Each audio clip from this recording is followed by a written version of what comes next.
तो पिछले पार्ट में हमने देखा कि कैसे जिन्वू अपने जॉब चेंज क्वेस्ट के लिए एक डंजन में आता है, जहां पहले तो उसका सामना कुछ नाइट जैसे दिखने वाले बीच से होता है और फिर उन्हें मारने के बाद वो डंजन बॉस के चेंबर में जाता है और वो बॉस भी एक नाइट होता है जिसका नाम night commander Igris the blood red होता है, जो कि जिन्वू पर हमला करता है और वो उस पर बहुत ही भारी पड़ रहा होता है क्योंकि उसके आर्मर की वजह से जिन्वू का डैगर उस पर कोई असर नहीं कर पाता, जिसकी वजह से जिन्वू अपने डैगर को छोड़कर हाथ से लड़ने का फैसला लेता है और उसे देखकर इग्रिस भी अपने हथियार नीचे रखकर उसके साथ हाथों से लड़ने के लिए तैयार हो जाता है। फिर हम लोग गनही और जिनचुल को देखते हैं और गनही को एक फोन आता है और वो उसे उठाकर कहता है मैं यही हूँ और क्या तुम निकलने वाले हो? तो जोंगिन कहता है जी बिल्कुल, पर मैं उससे पहले आपको शुक्रिया कहना चाहता था, मैं आभारी हूँ कि आपने इस ऑपरेशन की अनुमति दी। तो गनही कहता है उसकी जरूरत नहीं, ये तुम्हारा टीवी और आर्टिकल में जीजू आइलैंड के बार बार जिक्र करने का ही नतीजा है। उसी से लोगों को वो हादसा याद आया और उनका नजरिया बदला और मैंने तो बस आग में घी डालने का काम किया। फिर जोंगिन पूछता है क्या ऐसा जोखिम लेने से आपको क्रिटिसिज्म नहीं मिलेगा? तो गनही कहता है मैं क्रिटिसिज्म के लिए तैयार हूँ, पर बस सावधान रहना, जीजू आइलैंड एक खतरनाक जगह है। तो जोंगिन कहता है मैं अच्छे से जानता हूँ सर, ये ऑपरेशन खतरे के लेवल को जानने के लिए है और ये भी कि दुश्मन इसका जवाब किस तरह देते हैं। जिसे सुनकर गनही कहता है मैं तुम्हारी मेहनत की तारीफ करता हूँ। फिर जोंगिन कहता है जीजू आइलैंड की थर्ड रेड और मेरे लिए आज तक वो लड़ाई खत्म नहीं हुई है। इधर जिन्वू और इग्रिस एक दूसरे के सामने होते हैं और इग्रिस एकदम से उसके पास आकर उस पर एक जोरदार हमला करता है, जिसे देखकर जिन्वू मन में कहता है काफी तेज है। फिर इग्रिस उसे दीवार पर मारता है और उसके पास जाकर एक और हमला करता है, पर जिन्वू उसे ब्लॉक कर लेता है और फिर इग्रिस उसके ऊपर लगातार हमले करता है। इसके बाद वो एक आखिरी हमला करके अपनी दीवार को ही तोड़ देता है।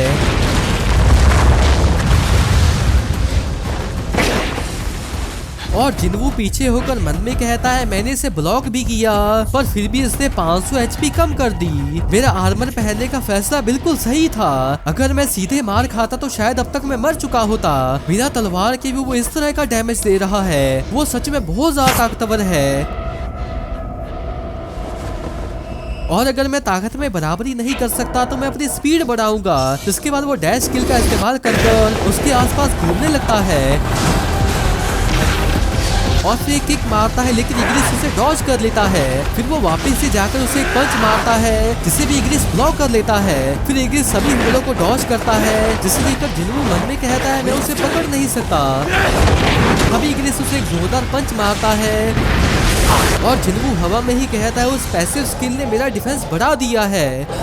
अभी इग्रिस उसकी ओर एक पत्थर फेंकता है और फिर खुद भागकर जाकर उसके पीछे से उसे किक मारता है, जिससे वो पिलर भी टूट जाता है और इग्रिस भी लैंड होकर उसकी ओर देखता है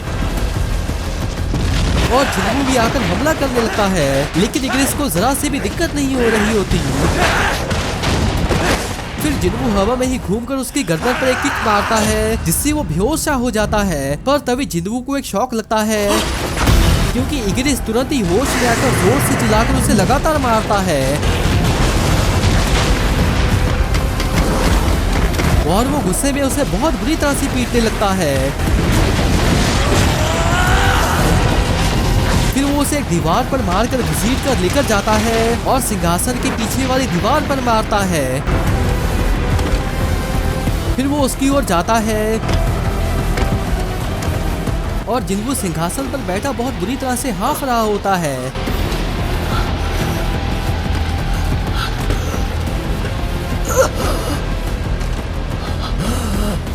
फिर इग्रिस उसके पास आकर रुकता है और फिर अपनी एक स्किल के साथ अपने स्वॉर्ड को अपने पास बुलाता है। इधर हम देखते हैं कि जिन्वू बेहोश हो चुका होता है। फिर इग्रिस भी उस पर हमला करता है,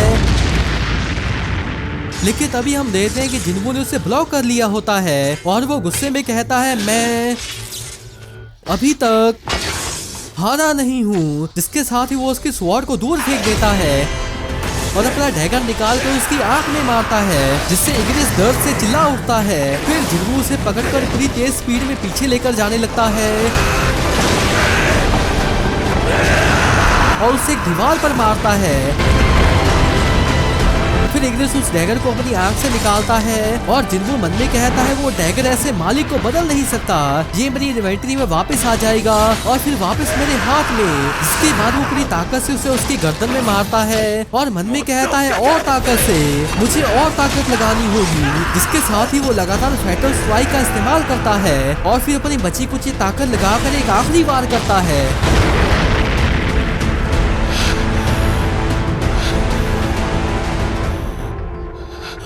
जिससे इग्रिस वहीं पर मर जाता है।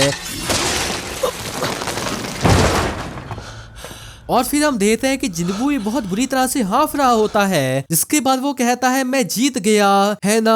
फिर वो नीचे बैठकर कहता है वो बहुत ही करीबी मामला था, मैं बस किस्मत के भरोसे ही जीता हूँ। स्किल्स, एबिलिटी और एक्सपीरियंस के मामले में या कहूँ कि हर लेवल में वो मुझसे ज्यादा बेहतर था। एक गलती होती और मैं अपनी जान गंवा देता।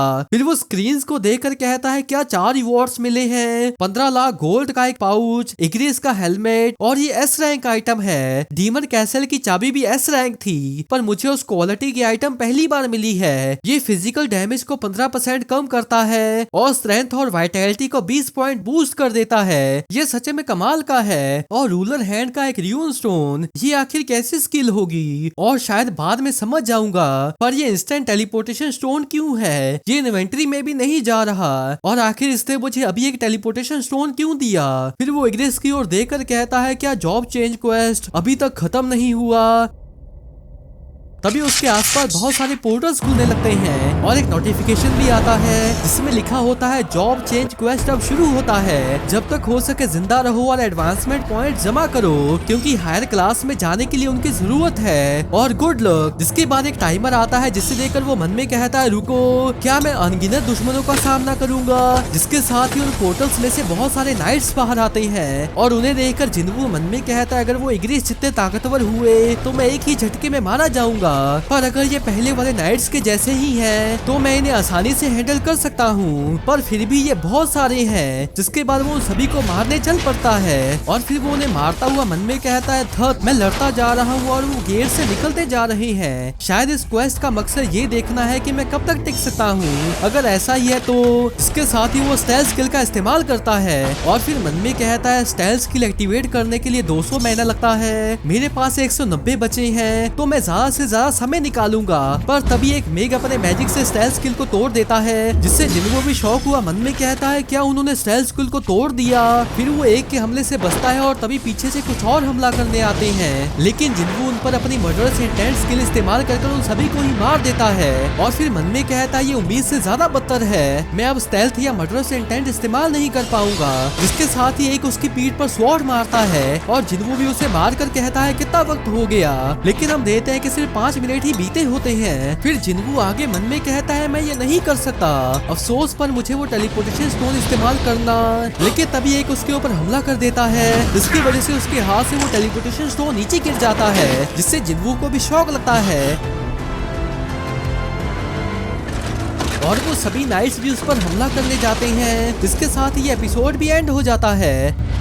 तो गाइस मैं होप करता हूँ कि आपको ये एक्सप्लेनेशन अच्छी लगी होगी। अगर आपको ये एक्सप्लेनेशन अच्छी लगी है तो वीडियो को लाइक कर दें और नीचे कमेंट भी जरूर कर दें। इसका नेक्स्ट और फाइनल एपिसोड 2 दिन के अंदर आ जाएगा, तो अगर आप उसे मिस नहीं करना चाहते तो इस चैनल को जरूर सब्सक्राइब कर लें। तो मिलते हैं एक और एक्सप्लेनेशन वीडियो के साथ, तब तक के लिए टाटा बाय बाय।